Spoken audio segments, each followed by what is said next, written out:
Hello. There's actually a significant number of vectors that are approaching a single point, and that's the reason for making this video. There is a 48-hour to 96-hour warning that multiple sources are providing, and these are all extremely legit sources. One is a former recon Marine with a lot of cred. I'm sorry, I don't want to name him in this video, but there also too is an additional source and a redirection of the Dwight D. Eisenhower's Carrier Strike Group. So here's the 48-hour to 96-hour warning. Vector number one from a former recon Marine with a lot of cred that I personally give a lot of credit to, and I've known about this person for many countless years. Inside sources have said that the Israeli invasion will happen by this Wednesday or Thursday, possibly Friday at the latest. I shouldn't use the word invasion, rather rolling strong on Gaza. Then, as I predicted even a few days ago, as is anybody could predict, the poo would hit the fan on the Iranian front, and also too something incredible has drastically increased in the past 24 hours, and that is an increase of force from southern Lebanon upon Israel, and of course reciprocation of that. So the second front has already opened up. Something that I was actually thinking about has already been confirmed by an official source. That is, and I'm reading here, the key reason for the IDF, Israeli Defense Force ground invasion delay is due to the U.S. request to complete preparations for, quote, broader conflict. This is not some sort of random goofball or doofus making this declaration. This is an official U.S. source. So to complete preparation for broader conflict. And many things are actually indicating this that I'd like to get to here very quickly. Preparations include deployment of THAAD. This is also too confirmed, which is a terminal high altitude area defense. Deployment of THAAD, Patriot air defense systems, also too preparations of a strike group in the Gulf. This exact same thing happened during the lead up to the war in Iraq and several other instances. So a lot of you people that are actually wondering why there's a delay, my fears are confirmed, and there has been, once again, a 48-hour to 96-hour warning that's been privately issued to this former recon Marine that I give a great deal of credit to.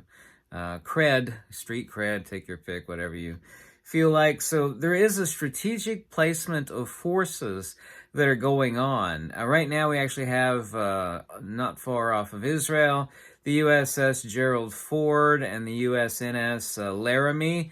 But what has happened is a redirection of the Dwight D. Eisenhower Carrier Strike Group that is currently in the middle of the Atlantic somewhere as it's steaming its way to the Mideast. It was meant to join the USS Gerald Ford as deterrence, but what instead it's going to do is it's going to pass, see down here, the strike group's going to pass through the Mediterranean Sea and then through, not stay in the Mediterranean, through the Suez Canal, instead of sailing around South Africa. So the 3-ship battalion is going to be poised in the Persian Gulf, comprising the Bataan Amphibious Ready Group, which will be the largest mass of U.S. naval forces in, quote, this is from an admiral, the largest mass of U.S. naval forces in the Mediterranean for decades.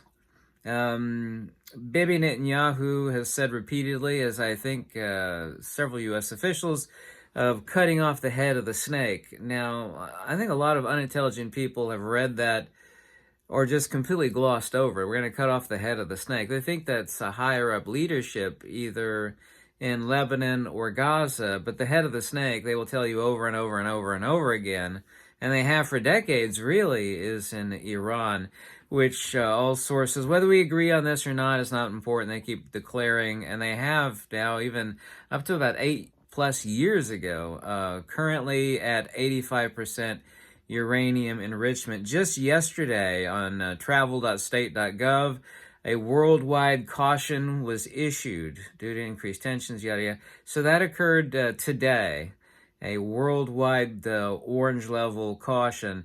The crew on board the USS Gerald Ford, which is CVN 78 in the Eastern Mediterranean, has been served, just wait a second, this kind of sounds superficial, but it's important, served lobster tail and steak for dinner tonight, which is always reserved for either holidays, this is not a holiday, or news upon which it is expected the crew's morale is going to sink due to deployment extension or something more intense. And many people that have served on these carrier crews confirm that is true. They never serve lobster tail and steak unless something big is about to happen. That's some sort of naval thing that before action or on a holiday, lobster tail and steak is served, and people are stuffed with the luxury food items. And that sounds superficial, but a lot of things are actually adding up. So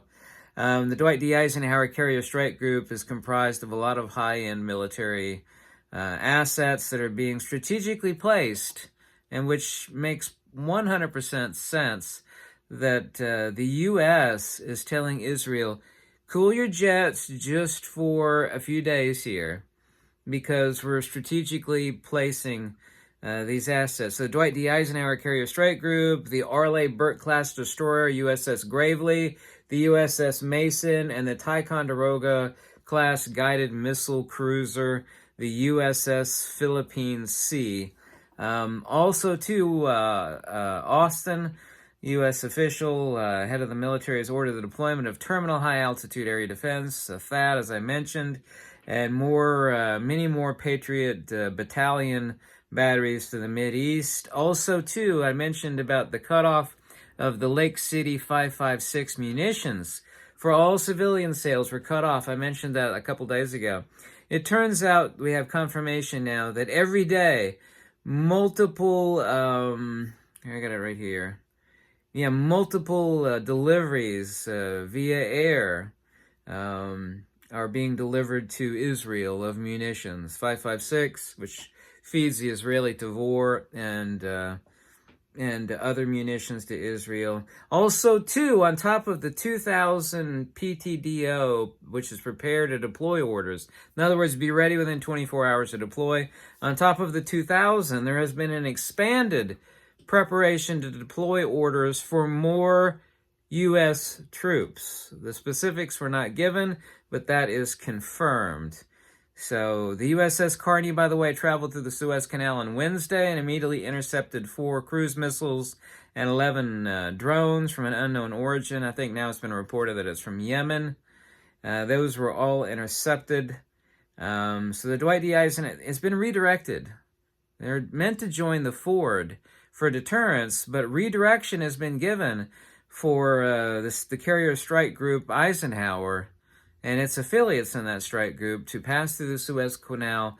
And what this actually does with the Eisenhower and the USS Ford Carrier Strike Groups, you actually have a multi-vector prong, and I'm only speculating here, attack front for and on Iran. But this is confirmed. Once again, please, this is so important. On top of all of these things together actually spell one thing and really one thing only. And if this doesn't pan out in 48 to 96 hours, I'll be the first person to be happy. So if you want to come over here and say, it didn't happen in 48, something happened, it didn't happen in 48 to 96 hours. Hey, nobody would be more happy than me. I don't care about, being, whipped over the head over this. I absolutely do not. I don't want this to happen. I'm reporting that all of these things spell one thing, and they really do spell one thing only. Strategic placement and arrangement of the chess pieces, these 2 carrier strike groups, airlifts of munitions on a 24-hour basis to Israel. All of these things spell one thing only. So the U.S. official confirms that the IDF ground forces have been put on delay, and there are multiple reports that they're kind of pissed off because they're ready to roll in hard. I've actually talked to two people I have in Israel. One guy, I don't want to give his last name. I've known him for years. His name is Oded. Yes, his first name is Oded, and we were talking, and he told me a lot of surprising information. And about also, too, he sent me a picture about his parents' house was nearly destroyed from a rocket launch from Gaza, and it just missed his parents' house by a dozen or so feet. He sent me the picture. The U.S. official agrees that the IDF ground invasion has been delayed, and they're ticked about that, understandably so, at U.S. request to complete preparations for, and these are not my words, broader conflict. That means all of these things agree.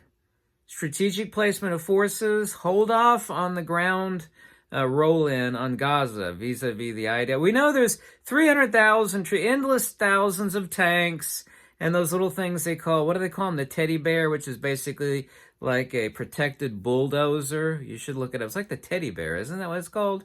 It's basically a Caterpillar bulldozer that has cage shielding around it. I think they call it the teddy bear. I could be wrong. The cuddly bear or the teddy bear or something like that. I'm sorry, I can't remember. So this is confirmed to complete preps for broader conflict, including deployment of THAAD for broader conflict. So these forces are being strategically placed. This plays into the entire great picture perfectly. Due to this, it allows you to do a lot of things. Like, well, this is going on in the world, therefore we're going to do this, and we're going to do that because, you know, we're in a wartime conflict.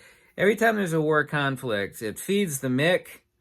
It makes a lot of people super rich, and it gives you free reign to do things that in a non-wartime you would nowhere, no chance in heck, be allowed to get away with doing. Oh, it's wartime. Sure, we'd let them do that.